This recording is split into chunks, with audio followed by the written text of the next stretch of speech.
በስመ አብ ወወልድ ወመንፈስ ቅዱስ አሐዱ አምላክ አሜን። መዝሙር ልበ አምላክ ቅዱስ ዳዊት መዝሙር 91 በእግዚአብሔር መታመን ይሻላል። ልዑል ሆይ ለስምህ መዘመር፣ በማለዳ ምሕረትን በሌሊትም እውነት መናገር። 10 አውታር ባለው በገና ከምስጋና ጋራም በመሰንቆ አቤቱ በስራህ ደስ አሰኝተኛልና በእጆቹም ስራ ደስ ይለኛልና። አቤቱ ስራህ እጅግ ትልቅ ነው፣ አሳብህንም እጅግ ጥልቅ ነው። ሰነፍ ሰው አያውቅም፣ ልብ የሌለውም ይህን አያስተውልም። ኃጥእ እንደ ሳር በበቀሉ ጊዜ አመፃን የሚያደርጉ ሁሉም በለመለሙ ጊዜ ለዘላለም ዓለም እንደሚያጠፋ ነው። አቤቱ አንተ ግን ለዘላለም ልዑል ነህ። አቤቱ እነሆ ጠላቶችህ ይጠፋሉና አመፃንም የሚሰሩ ሁሉ ይበተናሉና።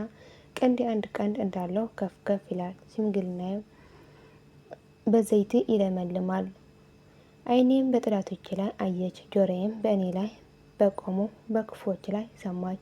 ጽድቅ ግን እንደ ዘንባባ ያፈራል፣ እንደ ሊባኖስ ዝግባም ይበዛል። በእግዚአብሔር ቤት ውስጥ የተተከሉ ናቸው፣ በአምላካችን አደባባይ ውስጥ ይበቅላሉ። ያን ጊዜ በመልካም ሽምግልና ይበዛሉ፣ ዕረፍትን ያላቸው ሆነው ይኖራሉ። አምላካችን እግዚአብሔር እውነተኛ እንደሆነ ይናገራሉ፣ በእርሱም ዘንድ አመፃ የለም። መዝሙር 92 በሰንበት ቀን የምስጋና መዝሙር። እግዚአብሔር ነገሰ፣ ክብሩን ለበሰ።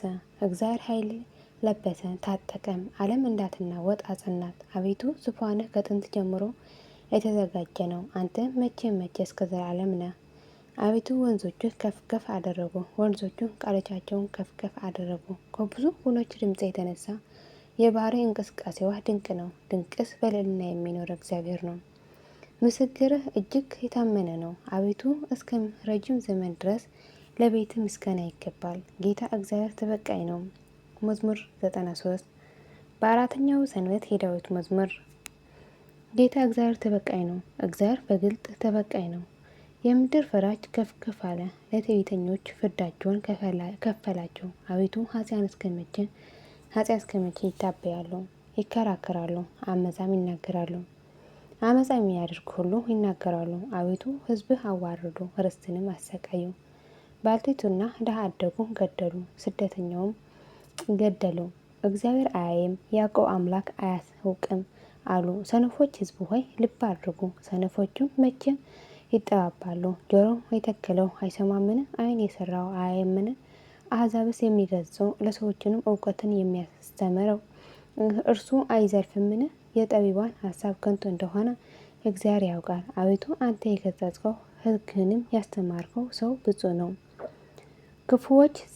ከክፉዎች ዘመናት ይወገድ ዘንድ ለኃጥአን ጉድጓድ እስኪቆፍር ድረስ እግዚአብሔር ሕዝቡን አይጥላቸውም፣ ርስቱንም አይተዋቸውምና። ፍርድ ለእውነተኛ እስኪመለስ ድረስ ልበ ቅኖችም ሁሉ ይተካከሉታል። ስለ ክፉዎች ማን ይከራከረኛል? አመፃስ ስለሚያደርጉ ማን ይቆምልኛል? እግዚአብሔር የረዳኝ ባይሆን ነፍሴ ለጥቂት ጊዜ በሲኦል ባደረች ነበር። እግሮቼ ተሰነካከሉ ባልሁ ጊዜ አቤቱ ምሕረትህ ረዳኝ። አቤቱ ለልቤ እንደ መከራ ብዛት ማጽናናትን ነፍሴ ደስ አሰኛት። በሕግ ላይ ድካምን የሚፈጥር የአመፃ ዙፋን አይቃወምህም። የጽድቅን ነፍሴ ያድናታል። በንጹሕ ደም ይፈርዳል። እግዚአብሔር መጠጊያ ሆነኝ፣ አምላኬ ይህ ተስፋዬ ረዳቴ ነው። እግዚአብሔር እንደ ክፋታቸው ፍዳቸውን ይከፍላቸዋል። አምላካችን እግዚአብሔር ያጠፋቸዋል። መዝሙር 94 የዳዊት ምስጋና መዝሙር። ኑ በእግዚአብሔር ደስ ይበለን፣ ለአምላካችንና ለመድኃኒታችን እልል እንበል። በእምነት ወደ ፊቱ እንድረስ፣ በዝማሬ ለእርሱ እልል እንበል። አምላካችን እግዚአብሔር ታላቅ ነውና፣ በአማልክትም ሁሉ ላይ ታላቅ ንጉሥ ነውና። እግዚአብሔር ሕዝቡ አይጥላቸውምና፣ የምድር ዳርቻዎቹ ሁሉ በእጁ ውስጥ ናቸው።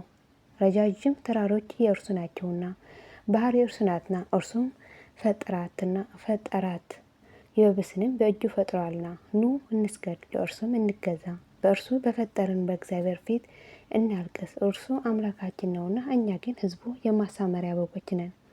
በምድረ በዳ እንደተፈታተኑትና እንዳስቆጡት ጊዜ ዛሬ ድምፅን ብትሰሙ ልባቸውን አታጽኑ። የተፈታተኑኝ አባቶቻችን ፈተኑኝ፣ ስራዬንም አዩ። ይህቺ ትውልድ 40 ዓመታት ተቆጥቻት ነበር። ሁልጊዜ ልባቸው ይስታል፣ እነርሱም መንገዴን አላወቁም አልኩ። ወደ እረፍቴም እንዳይገቡ በቁጣ ማልኩ። መዝሙር 95 ከምርኮ በኋላ ቤት በተሰራ ጊዜ ለእግዚአብሔር አዲስ ምስጋና አመስግኑ። ምድር ሁሉ እግዚአብሔር አመስግኑት። እግዚአብሔር አመስግኑት፣ ስሙንም ባርኩ። ዕለት ዕለትም ማዳን አውሩ። ክብሩ ለአሕዛብ ተአምራቱ ለወገኖች ሁሉ ንገሩ። እግዚአብሔር ታላቅ ምስጋናም ብዙ ነውና በአማልክቱም ሁሉ ላይ የተፈራ ነውና። የአሕዛብ አማልክት ሁሉ አጋንንት ናቸው። እግዚአብሔር ግን ሰማያትን ፈጠረ። እምነት፣ በጎነት በፊቱ ቅድስናና የክብር ገናነት በመቅደሱ ውስጥ ናቸው። የአሕዛብ ወገኖች ለእግዚአብሔር አምጡ፣ ክብርን ምስጋና ለእግዚአብሔር አምጡ። ለእግዚአብሔር ለስሙ ክብር አምጡ። መስዋዕት ያዙ፣ ወደ አደባባዮቹ ግቡ። ለእግዚአብሔር በቅድስናው ቦታ ስገዱ። ምድር በመላዋ ከእርሱ ፊት የተነሳ ትናወጣለች። እግዚአብሔር እንደነገሰ ለአሕዛብ ንገሯቸው። እንዳይናወጡም ዓለሙን ሁሉ አጸናው። አሕዛብም በቅንነት ይገዛል። ሰማያት ደስ ይላቸዋል፣ ምድርም ሐሴት አድርጋለች። ባህር በሞላዋ ትናወጣለች፣ በረሃ በእርሷም ያለው ሁሉ ሐሴትን ያደርጋሉ። የዱር ዛፎች ሁሉ በዚያ ጊዜ በእግዚአብሔር ፊት ደስ ይላቸዋል። ይመጣልና በምድር ላይ ሊፈርድ ይመጣል። እርሱም ዓለም በጽድቅ አሕዛብን በቅንነት ይገዛል። አሜን። ስለ ቃሉ የቃል ባለቤት ልዑል እግዚአብሔር የከበረና የተመሰገነ ከፍ ከፍ ያለ ይሁን። አሜን። የወደቀ ነጥብን በአፈ ትካ መላእክት ይታረምልኝ። የልበ አምላክ ቅዱስ ዳዊት በረከትና ረድኤት ምልጃና ጸሎቱ ዛሬም ዘውትርም ከኔ ኃጥአን ደካማ ልጁ ከመላ ሕዝበ ክርስቲያን ጋር ለዘላለም ጸንቶ ይኖር አሜን። አቡነ ዘበሰማያት ይትቀደስ ስምከ ትምጻእ መንግሥትከ ወይኩን ፈቃድከ በከመ በሰማይ ከማሁ በምድር ሲሳየነ ዘለለዕለትነ ሀበነ ዮም ህድግ ለነ አበሳየነ ወጌጋየነ ከመ ንሕነኒ ለዘአበሰ ለነ ኢታብአነ እግዚኦ ውስተ መንሱት አላድኅነነ ወአድኅነነ እምኩሉ እኩይ ወዘአከ ይእቲ መንግሥት ኃይል ወስብሐት በሰላም ቅዱስ ገብርኤል መልአኩ እግዝእትየ ማርያም ሰላም ለኪ ድንግል ወይናኪ ወድንግል ወስጋኪ እመ እግዚአብሔር ጽባኦ ሰላም ለኪ ብርክት አንቲ እምአንስቶ ብሩክ ፍሬ ከርሥኪ ተፈሥሒ ፍሥሕት ኦም ለተጸጋ እግዚአብሔር ምስሌኪ ሰአሊ ወጸልይ ምሕረት በእንታነ ሀፍቅር ወልድኪ ኢየሱስ ክርስቶስ ከመ ይስረየን ኃጣውኢነ ለዓለመ ዓለም ለዘላለሙ አሜን።